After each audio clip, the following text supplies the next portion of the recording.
નમસ્કાર ખેડૂત મિત્રો, મારું નામ છે પ્રિન્સ રાસડિયા, ગુજરાત વેધર નામની આ ચેનલ.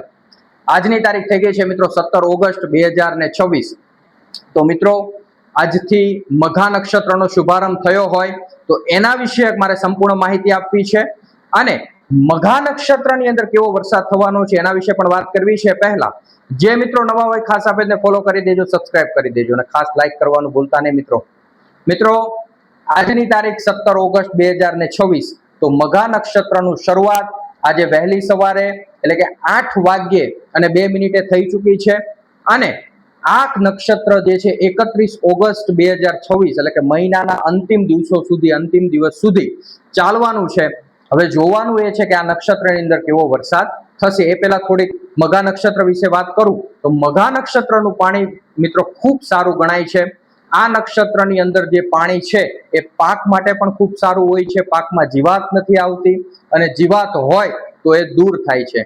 બીજી રીતે આપણે ચાતક પક્ષીની વાત સાંભળીએ છીએ તો ચાતક પક્ષી માત્ર ને માત્ર વર્ષ દરમિયાન વર્ષા ઋતુમાં જ્યારે સૂર્ય મઘા નક્ષત્રમાં પરિભ્રમણ કરે અને એ નક્ષત્રનું પાણી જ્યારે વરસે છે ત્યારે જ માત્ર આ ચાતક પક્ષી જે છે પાણી પીવે છે, એવી પણ એક માન્યતા છે અને એક હકીકત છે. મઘા નક્ષત્રની અંદર મિત્રો જે છે જે પાણીનો સંગ્રહ કરતા હોય છે, મોટા ભાગના લોકો હવે તો જે છે પાણીનો સંગ્રહ કરે છે અને સમગ્ર વર્ષ દરમિયાન એનું પીવાના પાણી તરીકે ઉપયોગ કરે છે.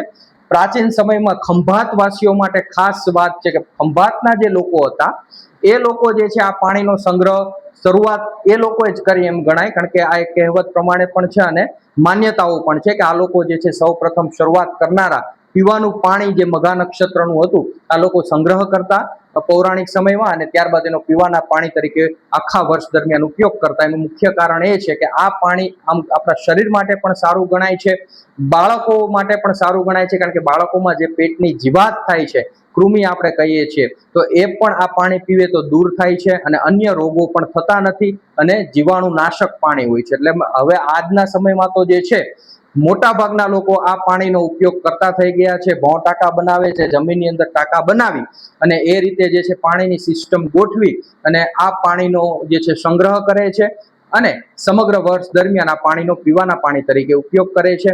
આમ આપણા માનવ શરીર માટે પણ પાણી સારું છે અને જે છે કે ખેતી લાયક ખેતી માટે પણ પાણી સારું ગણાય છે, કારણ કે આ સમયગાળા દરમિયાન જો વરસાદ સારો થાય તો ખેતીની અંદર પણ જે જીવાત આવવાનું પ્રમાણ ખૂબ ઓછું રહેતું હોય છે મિત્રો. આમ કહેવતો ઘણી બધી છે કે જેમ માં પોતાના બાળકને રોટલો આપે અને બાળકનું પેટ ભરાય, એ જ રીતે જો મઘા નક્ષત્રની અંદર જો સારો વરસાદ થાય તો ધરતી જે છે કે આમ ગણો ને તો એ એક ખુશખુશાલ થઈ જતી હોય છે. એનું પોતાનું ધરતીનું પેટ ભરાણું હોય અને જે છે કે આમ સંતોષકારક પાણી જમીનને મળે એવો જે છે કે એક કહેવત પ્રમાણે બનતું હોય છે મિત્રો, કે જમીન માટે પણ જે છે ધરો થઈ ગયો એમ આપણે કહીએ તો એ આ નક્ષત્રની અંદર પણ જે છે આ પાણી એના માટે પણ સારું ગણાય છે. આમ ગણો તો કે એક સોનું ગણાય એવું પાણી છે મઘા નક્ષત્રનું મિત્રો, કે સોના સમાન જે છે કહેવતોની અંદર કીધેલું છે. હવે વાત એ રહી કે આ નક્ષત્રમાં જો વરસાદ થશે કે નહીં એ ખાસ મહત્વનું છે, કારણ કે હાલ આપણે આગાહીઓ જે આપેલી પણ છે કે શરૂઆતમાં મઘા નક્ષત્રની અંદર વરસાદ થવાની સંભાવનાઓ ખૂબ ઓછી છે, પણ નક્ષત્ર ઉતરતા એટલે કે નક્ષત્રના અંતિમ દિવસોની અંદર 27, 28, 29, 30, 31 આ દિવસોની અંદર જે છે વરસાદ થવાની પૂર્ણ રૂપે શક્યતાઓ છે.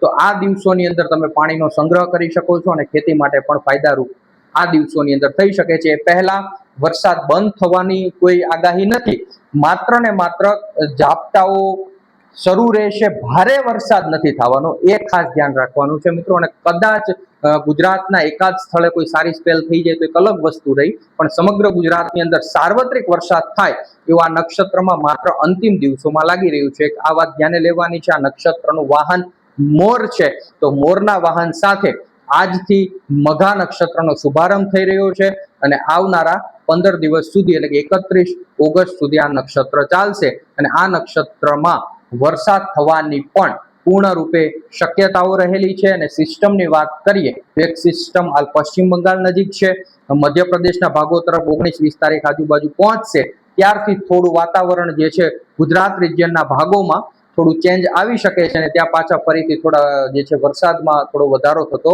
જોવા મળશે અને અન્ય ભાગોની અંદર પણ રેડા ઝાપટાનું પ્રમાણ વધી શકે છે.